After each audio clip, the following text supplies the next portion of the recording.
بسم الله الرحمن الرحیم. السلام علیکم ورحمت الله وبرکاته. پښتو ستاره پېشل چینل کې دلته خلک وي. امید لرم چې تاسو ټول به روغ او خوشاله وئ، ژوند په مزو کې به وئ. دوستانو مینوالو، ډېره زیاته دردناکه، ډېره زیاته افسوسناکه واقعه رامخې ته شوه. یو ظالم بدبخته زوی د پیسو لپاره خپل بوډا پلار ډېر زیات په بېدردۍ سره قتل کړو. دوستانو دا کومه زمانه شوه چې نن سبا زامن راپاسي او د پیسو لپاره خپل بوډا پلار ډېر زیات په بېدردۍ سره قتل کوي. بوډا پلار یې د پیسو لپاره په دې وجه باندې قتل کو چې بچی په نشه تماشه باندې راوښتي و. نشې تماشې به یې کولې.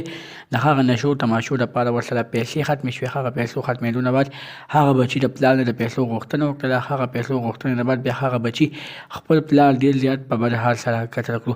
دوستانو داسې واقعه څنګه رامخې ته شوه، د دې واقعې مکمل تفصیل تاسو ته دلته په دې ویډیو کې درکوم. نو زموږ دا ویډیو خامخا وګورئ چې مکمل تفصیل نه ځان خبر کوي.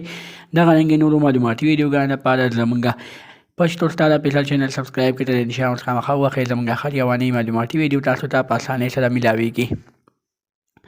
دوستانو مینوالو، څنګه چې تاسو ته پته ده، ډېره زیاته دردناکه، ډېره زیاته افسوسناکه واقعه رامخې ته شوې ده چې یو ظالم بدبخته زوی راپاسي او د پیسو لپاره خپل بوډا بزرګ پلار ډېر زیات په بېدردۍ سره قتل کوي. هغه پلار چې هغه خپله ځواني تباه کړه، خپل ماشومتوب یې تباه کړو، خپل زلمیتوب یې تباه کړو د دغه بچي لپاره چې کله واده وشو. هغه پلار شاه زلمی او هغه پلار شاه زلمي نه بعد دغه بچی پیدا شو.